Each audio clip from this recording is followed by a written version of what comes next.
My father could have been a great comedian, but he didn't believe that that was possible for him. And so he made a conservative choice. Instead, he got a safe job as an accountant. And when I was 12 years old, he was let go from that safe job. And our family had to do whatever we could to survive. I learned many great lessons from my father, not the least of which was that you can fail at what you don't want. So you might as well take a chance on doing what you love. It's not the only thing he taught me, though. You know, I watched the effect of my father's love and humor and how it altered the world around me. And I thought, that's something to do. That's something worth my time. It wasn't long before I started acting up. You know, people would come over to the house and they'd be greeted by a 7-year-old throwing himself down a large flight of stairs. They would say, "What happened?" And I would say, "I don't know. Let's check the replay." I'd go back to the top of the stairs and come back down in slow motion.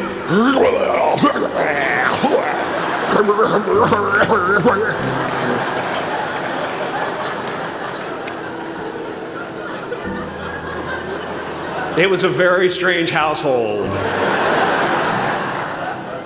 My father used to brag that I wasn't a ham, I was the whole pig. And he treated my talent as if it was his second chance. When I was about 28, after a decade as a professional comedian, I realized one night in LA that the purpose of my life had always been to free people from concern, just like my dad. And when I realized this, I dubbed my new devotion the Church of Freedom from Concern. The Church of FFC.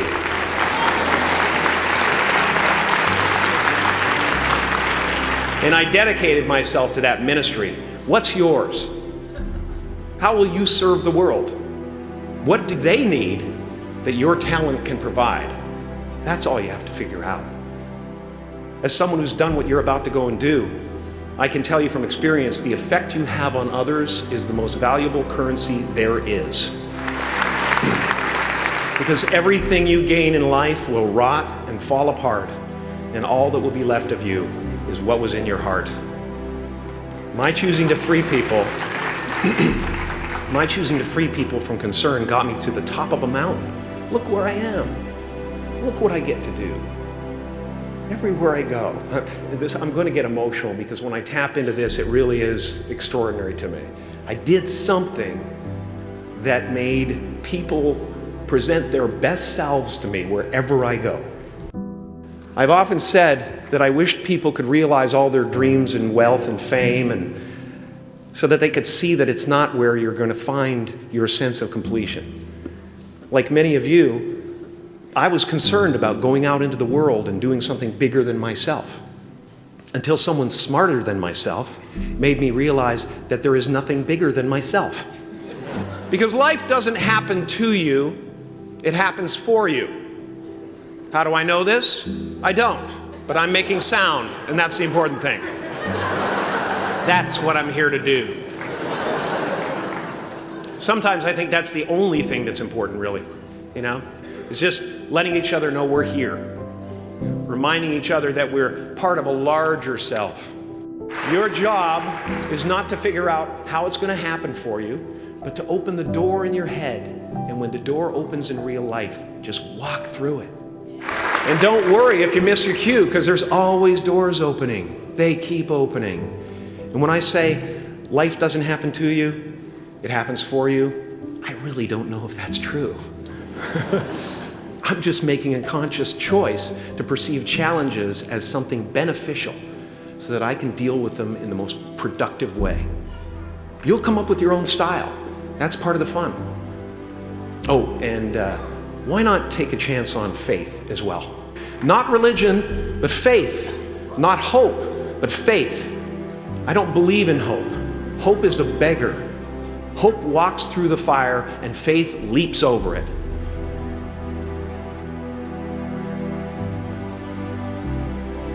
I used to believe that who I was ended at the edge of my skin. That I had been given this little vehicle called a body from which to experience creation. And though I couldn't have asked for a sportier model, it was, after all, a loaner and would have to be returned. Then I learned that everything outside the vehicle was part of me too. And now I drive a convertible.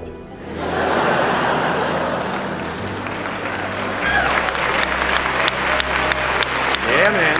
Top down, wind in my hair. Woo!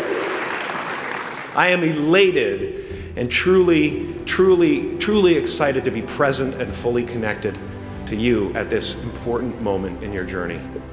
I hope you're ready to open the roof and take it all in.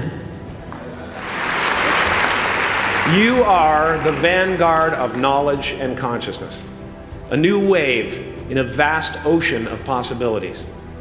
On the other side of that door, there's a world starving for new ideas, new leadership. I've been out there for 30 years. She's a wildcat.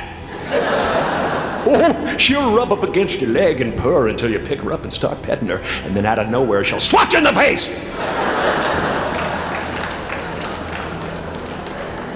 It can be rough out there, but that's okay, because there's soft serve ice cream with sprinkles. I guess that's what I'm really trying to say here today. Sometimes it's okay to eat your feelings. Now, fear is going to be a player in your life, but you get to decide how much. You can spend your whole life imagining ghosts, worrying about the pathway to the future, but all there will ever be is what's happening here, and the decisions we make in this moment, which are based in either love or fear. So many of us choose our path out of fear disguised as practicality. What we really want seems impossibly out of reach and ridiculous to expect, so we never dare to ask the universe for it. I'm saying I'm the proof that you can ask the universe for it. Please.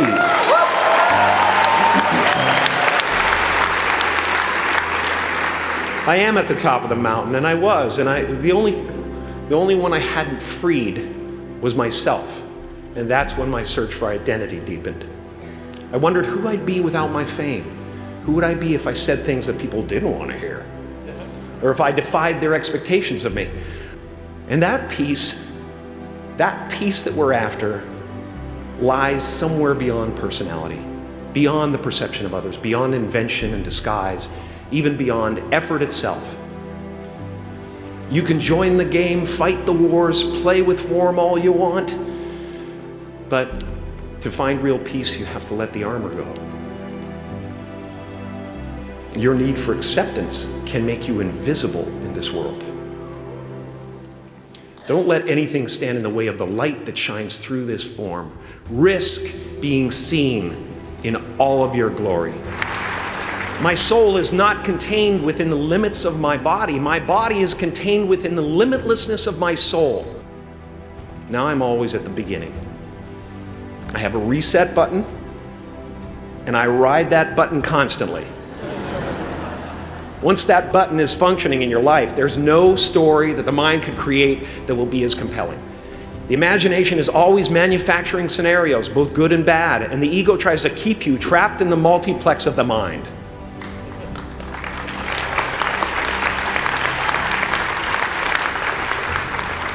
Our eyes are not viewers, they're also projectors that are running a second story over the picture that we see in front of us all the time.